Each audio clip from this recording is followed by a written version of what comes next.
والمرسلين محمد وآله وأصحابه أجمعين. أما بعد فأعوذ بالله من الشيطان الرجيم. بسم الله الرحمن الرحيم. إن أكرمكم عند الله أتقاكم. وقال الله سبحانه وتعالى: سبحان الذي أسرى بعبده ليلا من المسجد الحرام إلى المسجد الأقصى الذي باركنا حوله. اللهم أيدنا بتأييدك، اللهم أيدنا بتأييدك، اللهم أيدنا بتأييدك يا رب العالمين. محترم معزز بھائیوں، بزرگوں، عزیز دوستوں، اللہ تعالیٰ نے جتنی آسمانی کتابیں نازل کی ہیں، ان آسمانی کتابوں کے ماننے والوں کو اہل کتاب کہتے ہیں۔ اہل کتاب یہودیوں کو بھی کہا جاتا ہے، نصارہ کو بھی کہا جاتا ہے، اور مسلمانوں کو بھی کہا جاتا ہے۔ یہودی تورات کے ماننے والے، نصارہ انجیل کے ماننے والے، اور مسلمان قرآن کے ماننے والے۔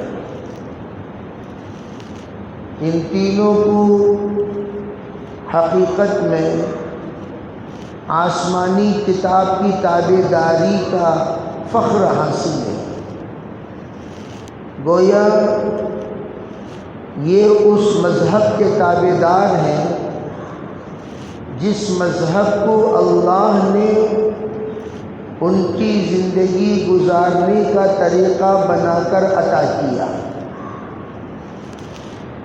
یہ لوگ من چلن والے لوگ نہیں ہیں، من پسند والے لوگ نہیں ہیں۔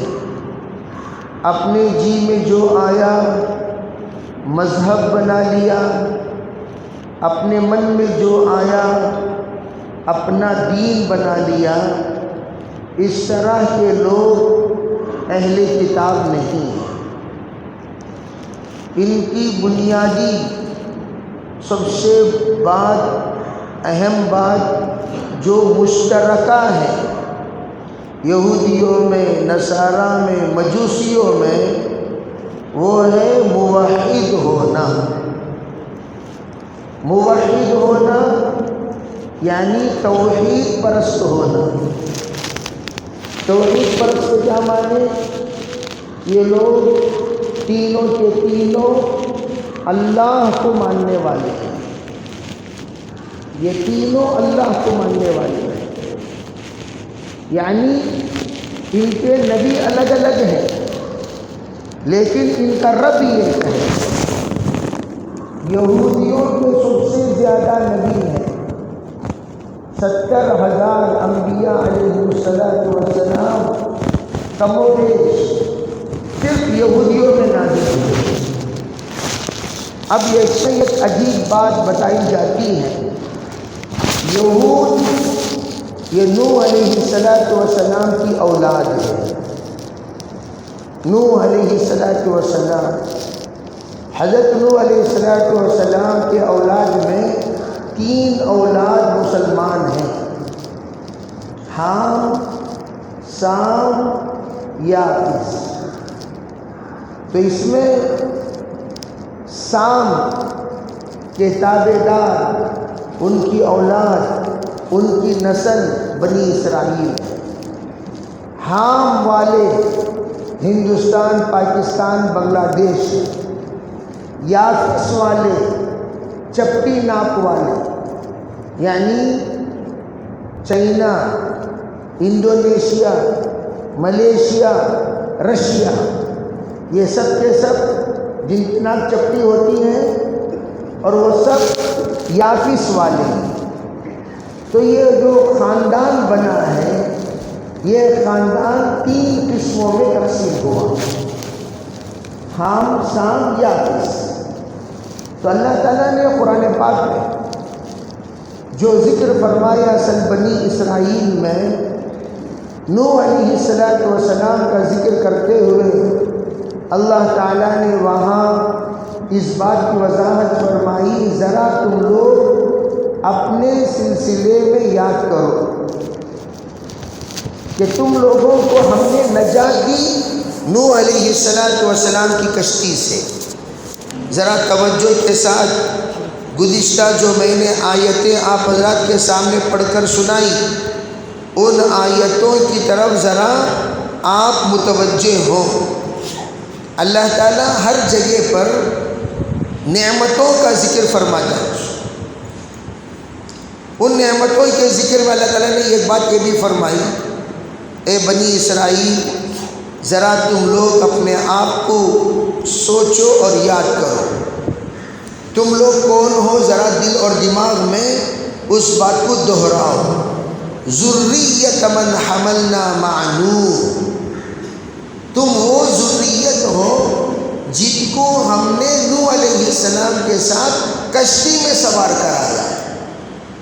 ذریت من حملنا مع نوح انہ کان عبدا شکورا، اور تمہارے والد نوح علیہ السلام یہ شکر گزار بندے تھے، لیکن تم لوگ بڑے نالائق ہو، تمہارے اندر شکر گزاری ہے ہی نہیں۔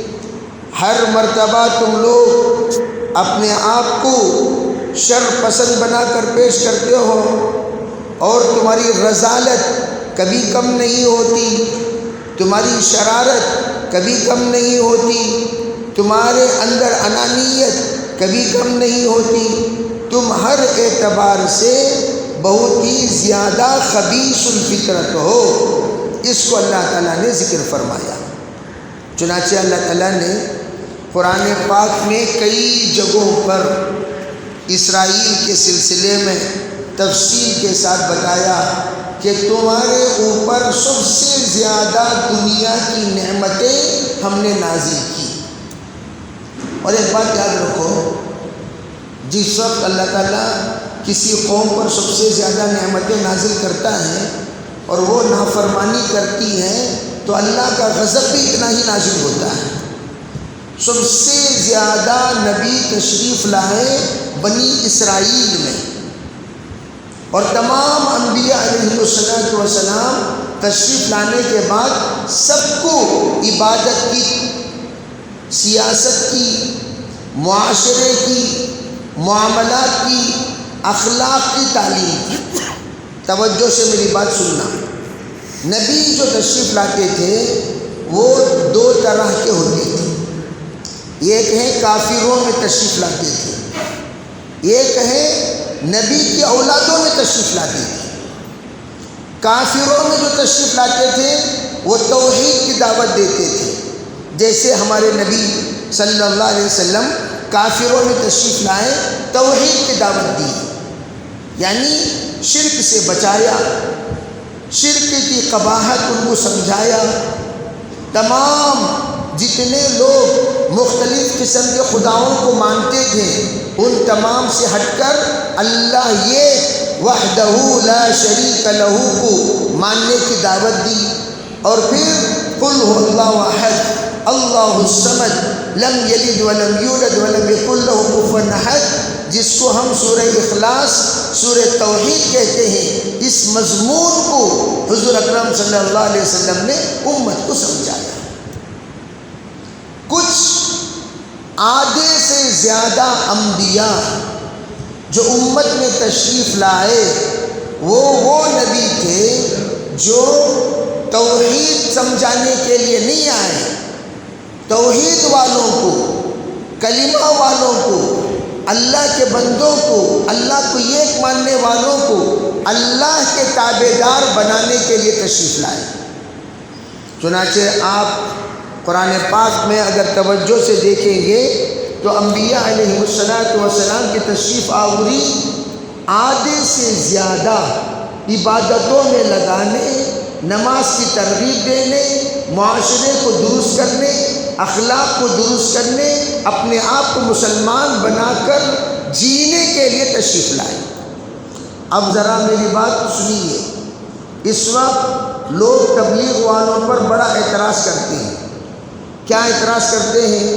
ارے بھائی تبلیغ والے یہ لوگ غیروں میں کیوں نہیں جاتے ہیں، خالی مسلمانوں میں کیوں محنت کرتے ہیں؟ یہ سوال ہے۔ خالی مسلمانوں میں کیوں آتے ہیں؟ تبلیغ والے صرف مسلمانوں میں کیوں، غیروں میں کیوں نہیں؟ اس کا جواب سنو۔ سب سے پہلی بات، جب ہم غیروں میں جاتے ہیں تو غیر ہم سے یوں کہتے ہیں پہلے تم سدھرو۔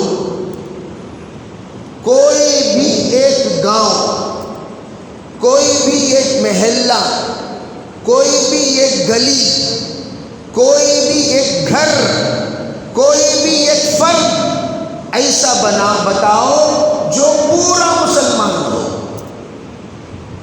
اگر غیر ہم سے پوچھیں اب ذرا بتاؤ اس کا جواب کیا دو گے؟ کیا جواب دو گے؟ تمہارے پاس کوئی گاؤں تو نہیں ہے، کوئی محلہ نہیں ہے، کوئی گلی نہیں ہے، کوئی گھر نہیں ہے، کوئی خاندان نہیں ہے جس کو تم بتا سکو یہ پورے مسلمان کا خاندان ہے، یہ پانچوں نمازی ہیں، یہ سب روزے دار ہیں، یہ سب زکوٰۃ دیتے ہیں، یہ سب حج کیے ہوئے ہیں، یہ سب سچے بولنے والے، اچھے اخلاق والے، اچھے معاشرے والے، اچھے معاملات والے، یہ ایک گھر بتا سکتے ہیں جہاں پر دعوت دینے کے لیے جاتے ہیں الٹا تھکا لے کر آتے ہیں، تھکا لے کر جب جائیں تو کہتے پہلے تم اپنوں کو سدھارو، تم پہلے اپنوں کو سدھارو، اپنے آپ کو سدھارو، اپنے تو سدھرے ہوئے نہیں ہیں، نشے میں تمہارے لوگ ہیں، حرام کاری میں تمہارے لوگ ہیں، دھوکے بازی میں تمہارے لوگ ہیں، عیاری میں تمہارے لوگ ہیں، عیاشی میں تمہارے لوگ ہیں، سود خوری میں تمہارے لوگ ہیں، دغا بازی میں تمہارے لوگ ہیں، غداری میں تمہارے لوگ ہیں۔ بھئی ٹیپو سلطان رحمۃ اللہ علیہ کو غداری کرنے والا کون تھا؟ غیر تھوڑی تھا۔ سراج الدولہ کا غدار کون تھا؟ غیر تھوڑی تھا۔ یہ اپنوں کی بات ہے۔ منافقین کون ہیں؟ غیر تھوڑی تھے۔ تو اس سوال کا کیا جواب؟ کوئی جواب نہیں۔ دعوت و تبلیغ کی محنت وہ اس لیے تاکہ اپنوں کی طرح لگے۔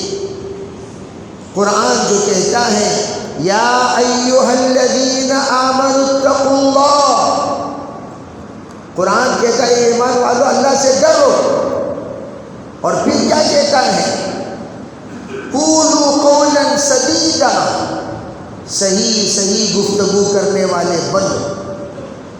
اگر تمہاری زبان سچی ہو جائے تو قرآن یہ کہتا ہے یصلح لکم اعمالکم، تمہارے سب اعمال کو اللہ درست کر دے گا خالی زبان کے سچی ہونے پر۔ وَيَغْفِرْ لَكُمْ ذُنُوبَكُمْ، اللہ تمہارے گناہوں کو معاف کر دیتا۔ نکاح میں پڑھتے ہیں، نکاح میں پڑھ کر دونوں فریق کو یوں کہتے ہیں، فریق اول فریق ثانی کو اے لڑکی والو، اے لڑکے والو، تم سب اپنے آپ کو سدھارنے کی نیت کرو۔ اور پھر دوسری آیت کیا پڑھتے ہیں یا ایھا الذین آمنوا اتقوا اللہ حق تقاتہ، اے ایمان والو ایسا ڈرو جیسے اللہ سے ڈرنا چاہیے۔ ایسا ڈرو جیسے اللہ، یعنی کیا مطلب؟ ایسے گناہوں سے اپنے آپ کو بچاؤ جیسے بچانا چاہیے۔ پھر کیا ہوگا؟ اللہ تعالیٰ تمہارے تمام حالات درست کر دیں گے۔ حالات درست کرنے کے لیے دیگر کوئی کام کرنے کی ضرورت نہیں، بس تم اپنے اعمال درست کر لو، اللہ احوال درست کر دیں گے۔ اور پھر قرآن کہتا ہے وَلَا تَمُوتُنَّ إِلَّا وَأَنْتُمْ مُسْلِمُونَ، تم ایسی حالت میں مرو کہ تم سچے پکے کامل مسلمان ہو کر، کامل مسلمان ہو کر مرو۔ اب ہم لوگ خشخشی مسلمان ہیں۔ کیسے مسلمان؟ خشخشی۔ اب خشخشوں کو لے کر کیا اللہ کے سامنے حاضر ہونا؟ دوسروں کے سامنے گئے تو تمہیں پہلے خشخشوں کو سدھارو بھائی، تمہیں مرمروں کو سدھارو بھائی، تمہیں یہ جو جتنے ترلے ہیں ان کو سدھارو، اور جتنے اس وقت چھتری ہیں ان کو سدھارو، جتنے اس وقت دغاباز ہیں ان کو سدھارو، جتنے اس وقت ڈباؤ ہیں ان کو سدھارو، یہ کہہ کر ہمیں روانہ کر دیا جاتا ہے۔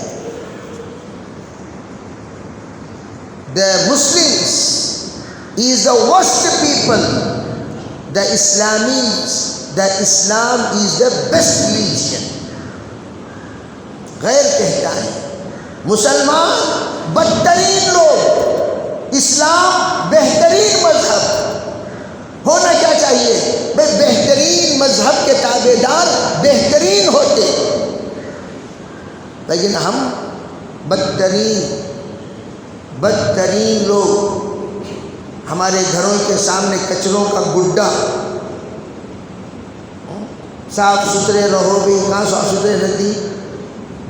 کہاں رہتے صاف ستھرے؟ صاف ستھرے تو ہم رہتے ہی نہیں۔ عید کی طرح جمعہ کو ہماری یہاں صفائی ہوتی ہے، غلط۔ روزانہ اپنے گھر کے صحن کو صاف رکھنے کا اہتمام کیا کرو۔ گھر کا صحن جتنا صاف رہے گا اتنی برکتیں نازل ہوں گی۔ نظفوا افنیتکم، حضور نے فرمایا اپنا گھر کا صحن۔ ہدایت تو حضور نے ہمیں دی، لیکن آپ دیکھو غیر صبح اپنے گھر کے باہر پانی چھڑکتے ہیں، خوب پانی چھڑکیں گے، یوں چھڑک کر جھاڑو ماریں گے، جھاڑو مار کر نقشہ ڈالیں گے، ڈیزائننگ۔ وہ کیا ایک خوبصورتی کے لیے، اس کا کوئی عقیدہ جو بھی ہو ان کا ہو، لیکن خوبصورتی کے لیے ایک نقشہ ڈالتے ہیں۔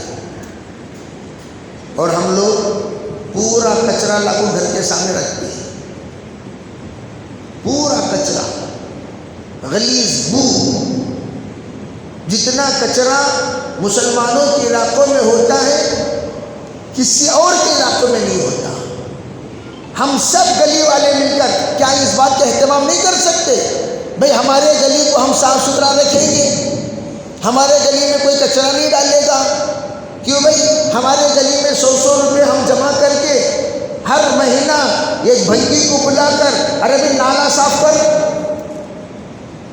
ارے BBMP والے نہیں آتے تو کیا ہوا، ہم تو کر سکتے ہیں۔ مینٹیننس والے افراد، میں ایک جگہ گیا غیروں کے یہاں کرشن گری میں، غیروں کا گورنمنٹ اپارٹمنٹس تھے، وہ گورنمنٹ فلیٹس تھے۔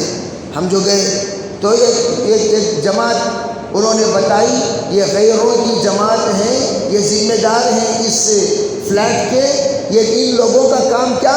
صاف ستھرا رکھنا، مینٹیننس کرنا، کچرا ڈالنے نہیں دینا۔ گورنمنٹ ایسا لگ رہا ہے جیسا پرائیویٹ ہے، صاف ستھری گلیاں، خوبصورت گلیاں، پاک صاف گلیاں۔ کیا کرتے ہیں؟ 100 روپے جماتے ہیں بس۔ ارے 100 روپے میں گلی صاف ہو گئی، علاقہ صاف ہو گیا، محلہ صاف ہو گیا۔ کیا وہ 100 روپے ہم نہیں دے سکتے؟ ہمارے یہ 100 روپے یہ کوئی معمولی 100 روپے نہیں ہے، ہمارے ان 100 روپوں پر پورا علاقہ سدھر جائے گا، صاف ہو جائے گا، پاک ہو جائے گا، بیماریاں ختم ہو جائیں گی۔ تو میں عرض کرنا چاہتا ہوں ہمارے علاقے میں ایسی یونین کیوں نہیں، ایسی پاکی صفائی کیوں نہیں؟ خیر بہرحال یہ تو دوسری بات رہی۔ اب دیکھیے یہاں بنی اسرائیل جس وقت محنت کے چھوٹنے پر اللہ کے عبادت کرنے والے، بنی اسرائیل کون؟ نبیوں کی اولاد، یعقوب علیہ السلام کی اولاد، رسولوں کی اولاد۔ تو اللہ تعالیٰ 2 طرح کے لوگوں کو بھیجا کرتا تھا، یہ توحید پرستوں میں نبی کے معنی کیا؟ متنبہ کرنے والے، یاد دلانے والے، دوبارہ سبق پڑھانے والے۔ میں تو یوں کہا کرتا ہوں آسانی کے ساتھ، عربی نبی کہتے ہیں ٹیوشن لینے والوں کو، رسول کہتے ہیں لیسن دینے والوں کو۔ اسکول میں جب ہم جاتے ہیں تو ہمیں لیسن دیتے ہیں، سبق پڑھاتے ہیں، تو اس سبق میں نیا سبق، کتاب کا سبق دیتے ہیں۔ وہ کون دیتے ہیں؟ وہ ٹیچر دیتے ہیں۔ تو رسول جو آتے ہیں، نیا سبق، نیا حکم، اللہ کا پیغام ڈائریکٹ دینے والوں کو رسول کہا جاتا ہے۔ وہ 313 ہے۔ نبی جو ہوتے ہیں وہ کون؟ جو رسول نے سبق دیا، دوسرے رسول آنے تک جتنے انبیاء آتے ہیں وہ اسی سبق کو دہراتے ہیں، اسی لیسن کو دہراتے ہیں، اسی سبق کو پڑھاتے ہیں، اسی سبق کو ان کے سامنے تکرار کراتے ہیں، ایسا کرو، ایسا کرو، ایسا کرو، ایسا کرو۔ چنانچہ بنی اسرائیل یہ سب نبیوں کی اولاد، نبیوں کی اولاد کو اللہ تعالیٰ نے کیا سبق دیا؟ اللہ تعالیٰ فرماتے ہیں یا بنی اسرائیل، اے یہودیوں، اے بنی اسرائیل سنو، اے بنی اسرائیل اذکروا نعمتی التی انعمت علیکم، جو نعمتیں میں نے تم پر نازل کیا ہے، اتارا ہے، دیا ہے، عطا کیا ہے، سب کو سوچو، یاد کرو کیسی کیسی نعمتیں میں نے تمہیں عطا کی، نبیوں کے خاندان میں تمہیں پیدا کیا، اور پھر جس کا نتیجہ کیا ہوا؟ فرمایا اللہ تعالیٰ نے وَأَنِّي فَضَّلْتُكُمْ عَلَى الْعَالَمِينَ، میں نے پورے کائنات پر تمہیں فوقیت عطا فرمائی۔ تم کوئی معمولی لوگ نہیں ہو، تم بڑے لوگ ہو، اللہ نے تمہیں عالمی فوقیت دی ہے، رسولوں کی اولاد ہو، نبیوں کی اولاد ہو، تمہاری شان الگ ہے۔ تم ایسے کچرے کام مت کرو، تمہیں کرنا کیا چاہیے؟ وَاتَّقُوا يَوْمًا، اللہ کہتے ہیں ڈرو اس دن سے، ڈرو اس دن سے، لا تجزی نفس عن نفس شیئا، کوئی کسی کا ساتھ دینے والا نہیں ہے، کوئی کسی کو ثواب دینے والا نہیں ہے، کوئی کسی کو اجر دینے والا نہیں ہے۔ اس دن سے تم ڈرو۔ پھر اللہ تعالیٰ فرماتے ہیں لا يقبل منها شفاعہ، کسی کی شفاعت اس دن قبول نہیں کی جائے گی۔ کوئی بھی آ کر کہے اے اللہ یہ میری اولاد ہے، اے اللہ یہ میری نسل ہے، اے اللہ یہ میرا خاندان ہے، اے اللہ یہ میرا گھرانہ ہے، تو اللہ تعالیٰ تمہیں ہرگز معاف نہیں کرے گا، اللہ کے یہاں ان کی شفاعت نہیں چلے گی۔ پھر اللہ تعالیٰ کیا فرماتے ہیں؟ فرمایا وَلَا يُؤْخَذُ مِنْهَا عَدْلٌ، تمہارے نہ فرائض قبول کیے جائیں گے، وَلَا هُمْ يُنصَرُونَ، نہ ہی نوافل کسی کی طرف سے دیے جائیں گے، نہ ہی مدد کیے جاؤ گے، نہ ہی امداد کیے جاؤ گے، نہ ہی کسی اعتبار سے تمہاری شفاعت کی جائے گی، نہ سفارش کی جائے گی۔ عدل کہتے ہیں فرائض، کوئی بھی فرض مشرک کا ہرگز قبول نہیں ہوگا اگر وہ توحید چھوڑ کر جتنی بھی دنیا بھر کے نیک کام کر لے، اللہ تعالیٰ اس کی نیکی کو ہرگز قبول نہیں کریں گے۔ اس بات کو اللہ تعالیٰ نے ان کو یاد دلایا۔ خیر میں یہ عرض کرنا چاہتا ہوں بنی اسرائیل ایک ایسی جماعت ہے جو نبیوں کی اولاد ہے، تو یہ ایک بنی اسرائیل ہے، ایک بنی اسماعیل ہے۔ بنی اسماعیل حضرت ابراہیم علیہ السلام کے بڑے بیٹے حضرت اسماعیل علیہ السلام۔ اسماعیل علیہ السلام، بعضوں نے فرمایا نہیں اسحاق علیہ السلام بڑے ہیں، اسماعیل علیہ السلام چھوٹے ہیں، بعضوں نے کہا نہیں اسماعیل علیہ السلام بڑے ہیں، اسحاق علیہ السلام چھوٹے ہیں۔ جو بھی ہو، حضرت اسماعیل علیہ السلام کی اولاد میں صرف ایک بڑے نبی پیدا ہوئے، حضرت جناب محمد رسول اللہ صلی اللہ علیہ وسلم۔ حضور کی پیدائش حضرت اسماعیل علیہ السلام کے خاندان میں ہوئی۔ علماء نے عجیب بات کہی ہے، بات یہ ہے دیکھو دو طرح کی قربانی ہے۔ بے عورتیں جب نیک ہوتی ہیں، سنو توجہ کے ساتھ، تو اللہ نسلوں کو نیک کرتا ہے۔ اگر ہم چاہتے ہیں کہ ہماری عورتیں نیک ہو جائیں تو چاہیے ہم پر کہ ہم اپنے عورتوں پر محنت کریں۔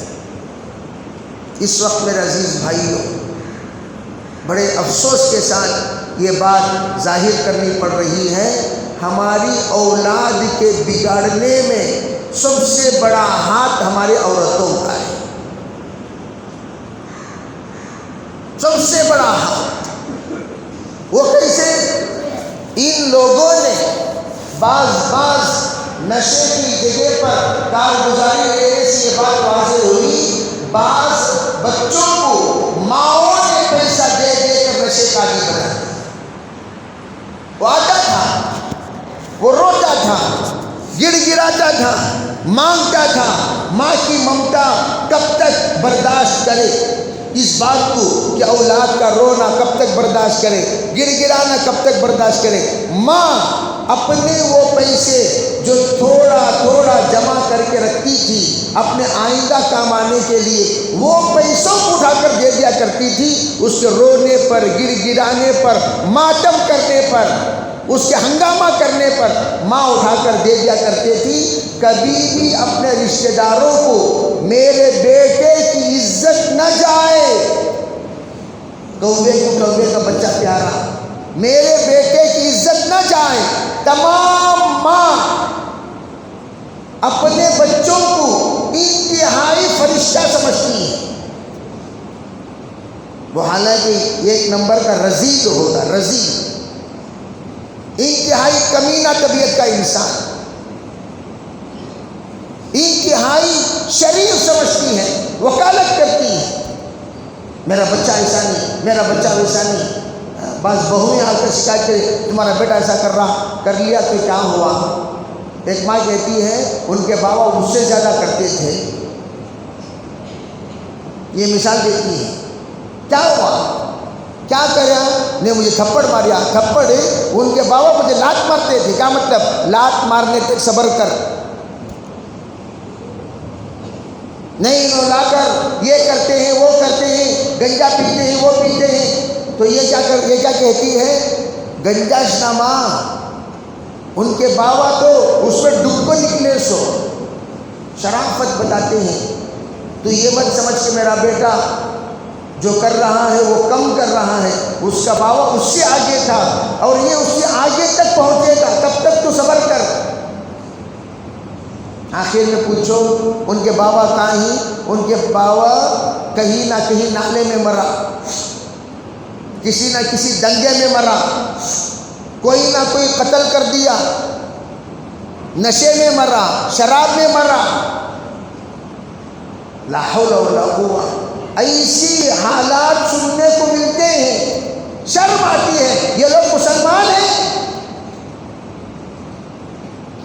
مسلمان ہیں، اور عورتیں اتنی گندی ہو چکی ہیں میرے بھائیوں، معذرت کے ساتھ کہتا ہوں، اتنی گندی ہو چکی ہیں، اتنی گندی ہو چکی ہیں، ان کی گندگی کی حد نہیں رہی۔ ایک جگہ پر گیا، کوئی صاحب کہتے ہیں یہاں کی عورتوں کو دو مردہ حضرت، اور ایک جگہ دو چار بھی ہیں، اور میرے گلی میں یہ خاتون ماری گئی اس بات پر کہ اس نے 4 مردوں سے نکاح کیا.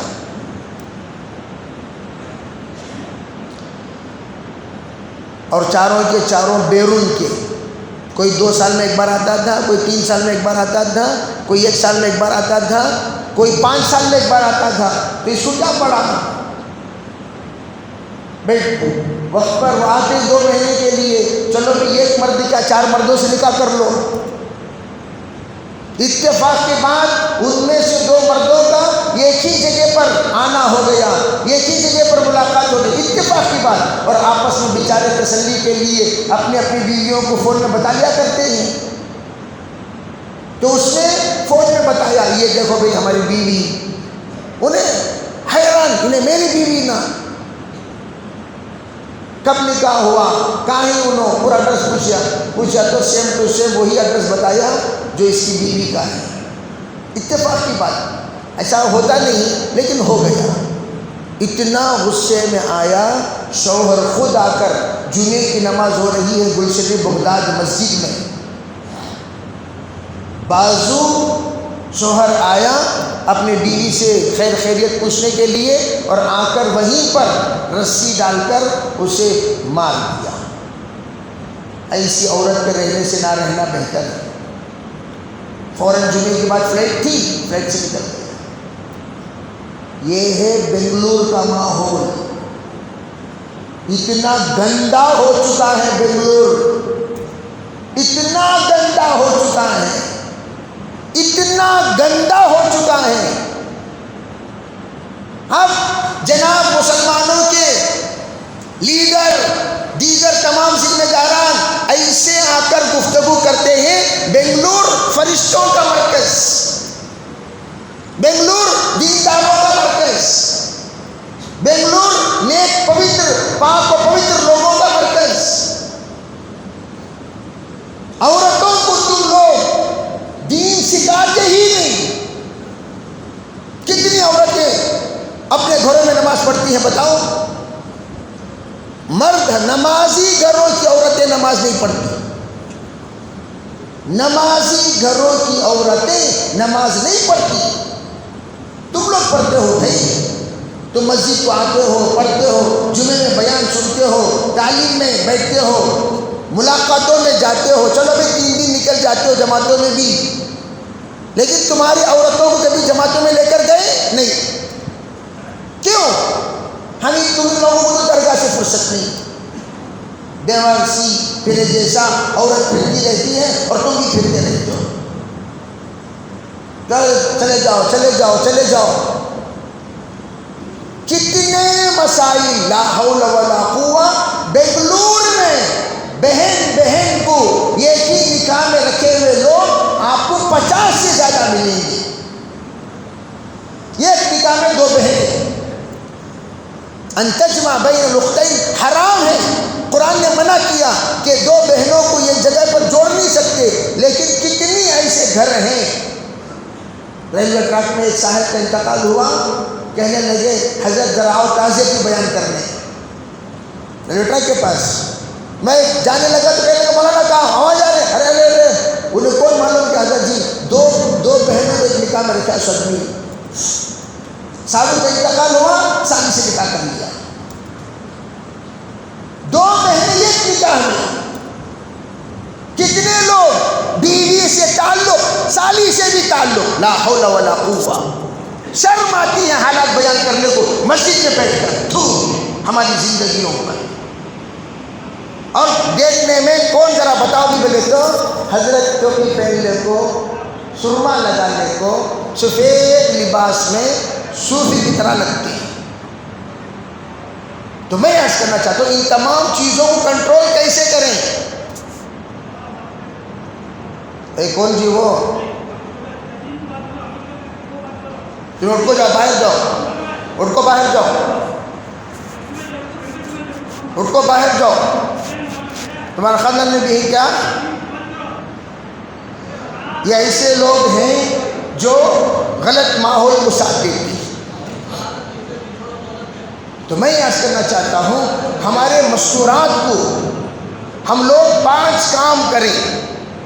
پہلا کام نمازی بنائیں. سب نمازی بنائیں.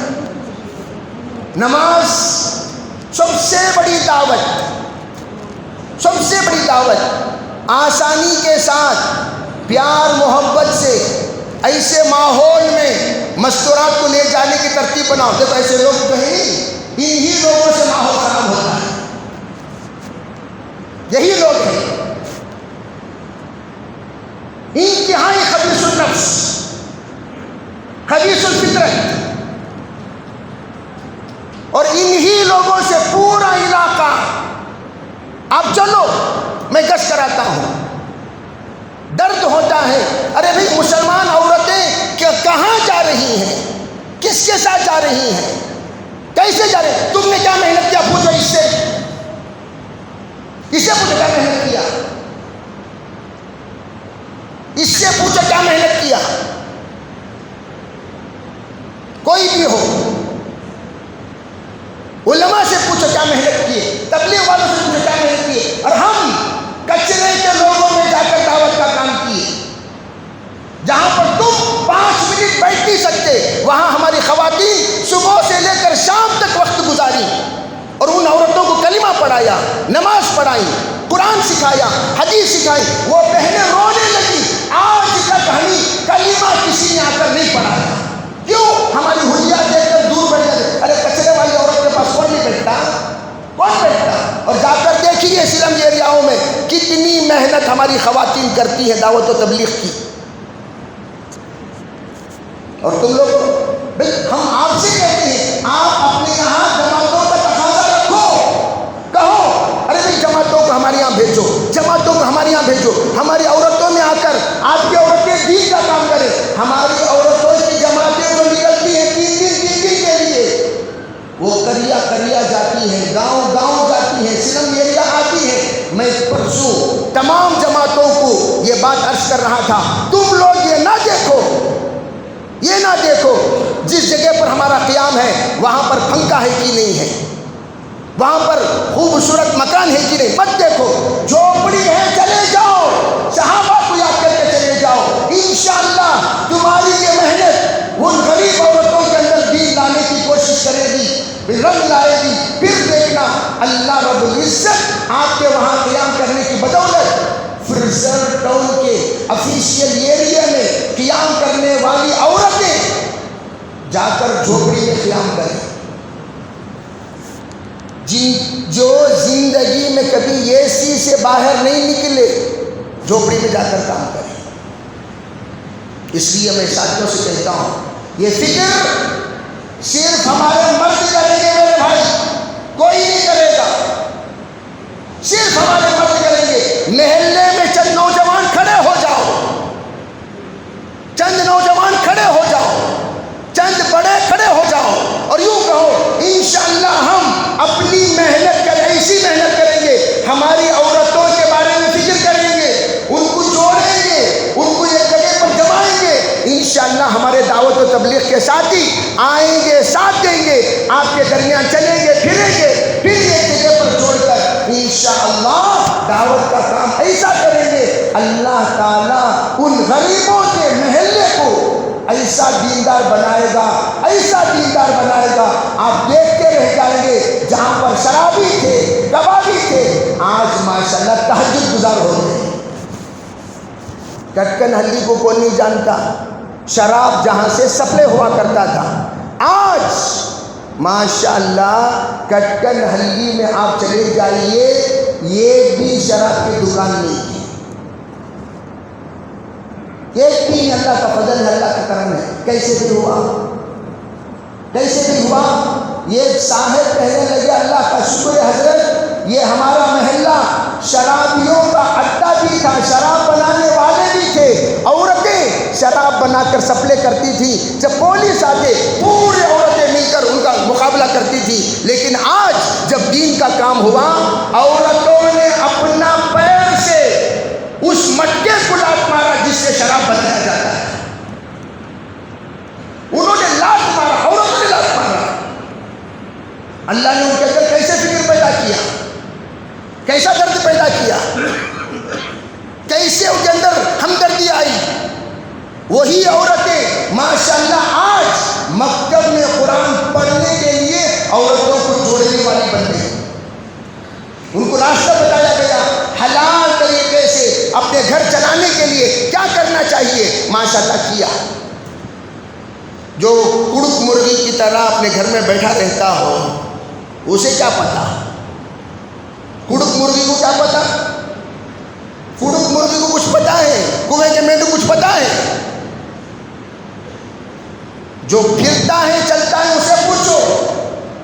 الغرض اس عنوان کو آگے آئندہ جمعہ ہم ضرور بیان کریں گے. عورتوں کی تربیت کیسے ہوتی ہے, عورتوں کی ذمہ داری ہم پر کیا ہے, عورتوں کو کیسے لے کر چلنا چاہیے, عورتوں کو کس طرح فکر مند بنانا چاہیے, عورتوں کا نظام کیسے منظم کیا جائے. انشاءاللہ آئندہ جمعہ یہی عنوان پر میں بولوں گا.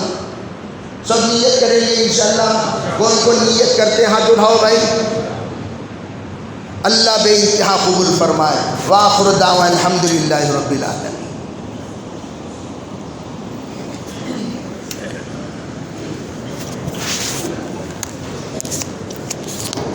کون انہیں خل نہیں اس سے ذری بھی خشکے پہ چٹنی داڑھی ہے نا انہیں اچھی